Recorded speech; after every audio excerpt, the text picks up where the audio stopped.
Hey everyone, welcome back to another episode of Drop Your Noise. If you're new to the show, hi, my name is Kirti, the host of the show. I invite individuals from around the world to come with a fresh perspective on something we could actually drop our noise about and even become friends with our mind with a fresh perspective. And today's solo episode is about setting the theme for this month. And I'm going to go back to where it all started. Right before I left for Dubai, I was I had watched a really chilling movie called Adolescence. Now, FYI, for all of you who are listening out there, I am not a parent. I did, however, run a center and give a lot of yoga classes and kids classes and have tons of conversations with parents. And so what I'm about to share with you is just my perspective and taking it through the lens of working with these really uncomfortable emotions. Anyway, let me get back to this movie. So, if you haven't watched Adolescence yet, it's a very sad story of teenage violence and the perspective that happens behind the screen on social media and the language that's been used. I don't want to give too much away because I highly recommend you just watch it. And I'd be so curious to know afterwards what you thought about it. But one thing that stood out for me in that whole movie was about resentment and that it's a byproduct of emotional suppression. And resentment is something that is within, that can be so deep inside of us that we don't even want to recognize it or acknowledge that it is there. And to talk about it in this day and age, it still feels a lot like a taboo. So I'm going to share with you that this month, I want to talk about men's mental well being. Now, because I don't have kids and I'm not a man, I wanted the perspective of two guests. So this month, I've invited a mom who's raised three children, and she's been very resilient, a strong woman who's gone through a lot in life and still managed to not only work, but also go through her circumstances and raise her boys today. The second guest I have, and he talks about mental well being through the lens of fishing. I mean, who would have thought that fishing could be so relaxing? But he does it in a very unique way. I'm not going to give it out because I want you to listen to these podcasts. So, back to talking about men's mental well being. In life, I've come to understand nothing is either one way or another way. In every relationship, there's not one side, not two sides, but three sides to a situation. And a lot of individuals, when in their heads about something that is really bothering them, it's so common to go behind the screen to find for information. Despite all the marketing that's out there on mental health, it's nice to raise the awareness, but still, when it comes to deep emotions that are uncomfortable, even like resentment, we prefer not to talk to other people about it. Now, I have worked in the field of well being and communication for a very long time. And one of the conversations women often have is that they feel so exhausted that they feel like they have to do double the effort because either the man hasn't shown up, or they go quiet, or they speak over them. And I started wondering, and I look around how many courses and personal development are out there just for women alone. It's like almost like a category of its own. But then when it comes to men, you don't really see like men's personal development or men's only personal development. They come in much more quieter ways in support groups or networks. And it had me thinking when I have these discussions with women that rather than constantly give women more personal development, isn't it just better off to support men with their confidence on how to speak more with sensitivity and consideration with the individuals in the room, because that's what I do in communications. And in order for them to find their own voice and also find their confidence on how to navigate moments where they're also accepted by their gender, but also able to work with other genders, it is a lot about knowing how to read the room. And more than that, it's about getting to understand your own language, your own way of being, and also how you process emotions. So I kind of had to get real, right? If you look around, men do feel pressurized these days. I mean, if you look out there, politicians are pretty aggressive at the moment. Diversity got big bashing over the last few years. And a lot of men, when they have to hear the word diversity, were rolling their eyes. They were like, oh, here we go again. They felt pressurized to either they had to open up, go to therapy, or become more emotional. And they don't really feel connected that that is their way. So when I do sit with clients, the first sessions I actually have to go to is just get somebody to feel they're safe enough to open up and even speak about the really uncomfortable things, what's really on someone's mind. And in order for someone to speak about that, you have to overcome the hurdles of how am I going to be judged if I speak about this is what's really on my mind? Because sometimes we all do that, right? We always say, "Oh, I shouldn't have this thought. My apologies for." We judge the quality and the kinds of thoughts we have, especially those that are considered negative, judgmental. But we can't help that these kinds of voice do arise inside of us. So the idea is not about resisting it or judging it. In fact, it's actually about getting to understand where it's coming from and working with it rather than pushing it or avoiding it away. And when I hear these conversations with clients, I can't help but feel almost like empathic to let them just undo the stuck feeling they have inside. Because a lot of them will start off thinking that the way they think or the way they are, or there's no help for them, and become, they almost make themselves victims of their wiring of habits, convincing themselves that this is their personality and they can't change. But on the other hand, as they have these conversations with me, I will hear in there that there is some sense of resentment at the way the world is changing. They're withdrawing from the world because I don't know what to say or how to say it. And if it becomes too emotional for them, it doesn't feel true or real. And so watching a movie like Adolescence, it helped me stop in my tracks because if you see the engagement between the parents and the child, you may not even know how that was coming about. And the way the movie actually articulated was about the invisible thread of what kids pick up from us.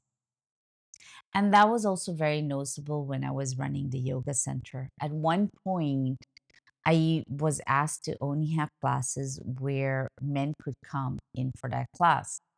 And women would be like, why does there have to be a special class for them?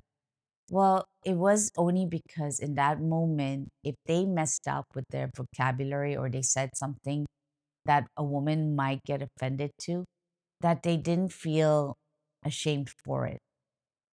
And so in those classes, even though we worked through our breathing and they worked through relaxation, the dialogue that would take place afterwards was actually quite insightful. They would ask me about certain situations or how would you process it without losing yourself along the way. And learning how to figure out how to process emotions from inside is something I really appreciated from the Lojong practice, which is what I learned in the Buddhist training and the book that I've written, Befriend Your Mind on, because it talks about the very ugly emotions and how to process them.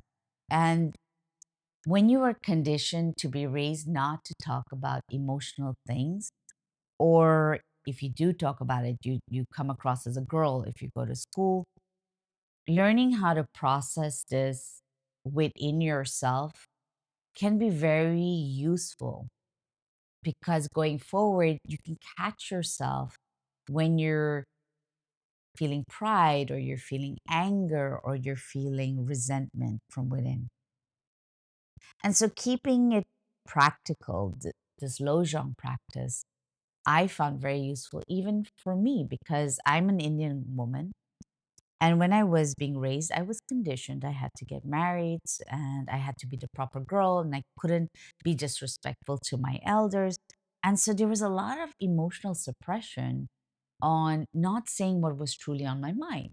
Actually, if you think about it, that's not really different than when a male gender is being raised and being told you have to be strong and, praised for doing actionable steps, but not enough time to process either. It's a different kind of suppression. So instead of running from tough feelings, learning to stay with it a little bit longer and being open with yourself is actually a learned skill. And when I think about how we are moving forward and deepening ourselves even more into technology, where AI is now becoming embedded into our day to day life. Generative AI is being used for therapy, coaching, conversations. We're also trying to some degree hide behind that screen. And in some cultures, emotional silence wasn't something also about pride and conditioning. In fact, in some cultures, it was about survival. There was a time after colonialism, a lot of these migrations happened, and vulnerability wasn't safe. You had to fight in your corner. So you had to be strong. And so you had to put your emotions aside just to normalize so that you can go forward in life. And often those silences came with a cost to the relationship, to health, and to peace. I think about my dad very often. He was the firstborn from after the partition. And his dad was in Curacao and he was raised in Pune. And so for him, what he saw was a much different experience on how to express his emotions. And I'd seen how much my mother worked with him to bridge that and to get him to open up. I seen my dad go through depression. I've seen him also struggle through cancer. And I noticed how he evolved through that by having the support of my mom. And it wasn't easy because he was actually undoing a lot of that savior instinct that was inside of him, learning that he had to be strong all the time. And he was always trying to live up to his brother's expectations. He was yearning always for that father figure in his life because he didn't have it. So he was trying to be that strong person. And then he had four girls, and his narrative had to change. So he stayed open to learn, and he learned, and that's what he did. And he ended up becoming one of our best allies along the way. He supported me not just in my career, he would mentor me to see things differently or look at things differently, analyze things differently, because he was a very observant person. So for him, if you had asked him to start crying and expressing his emotions, that would have never happened. But in his way of being able to show his love, he did that through mentorship. And that's where he flourished, if you ask me. But not many men are given the language, their language of working through their emotions. Then there is also the Gen X and the older millennial men. When they were being raised, again, they were told and raised to, be strong, and they're the ones who are going to bring work home, and they're the ones who are going to carry the family. So all these things, you put your emotions aside because you feel you have to be a certain way. And now women now don't need the functions that a man provided years ago, right? Women can sustain themselves. Today, they have IVF, they can raise their child on their own. Circumstances has changed economically, and when economic changes happen, the dynamics between the roles has also evolved. And I suggest that to many of my male clients. Often when they come in, having to undo all the conditions they were raised in, having them to assess it, it takes time. And culture should not be diminished. Cultural conditioning plays a big role in anxiousness in a communication. So this month is I'm going to talk about how do men take care of their well-being. And my idea around this is not to look at problems, but to inspire and encourage us to look for and give space and room that what would well-being look like for you. Maybe it's not binding your legs and sitting quietly. Maybe it's not even yoga or drinking matcha tea or matcha latte. Maybe it's fishing. Who knows? All I'm giving you is two guests. It feels like a taster into insights of how else could we do it. So I hope you found this week's conversation introspective. I look forward to connecting with you and sharing this month's guests. Have a good one. Have a wonderful summery July wherever you are. And just remember, drop your noise when it comes to judging yourself and bring in appreciation. Befriend your mind with some appreciation for who you are. Because listening to a lot of conversations, what I've come to understand is that we're so hard on ourselves that we stop seeing actually the potential beauty that's also inside of us. Have a good one. Take care.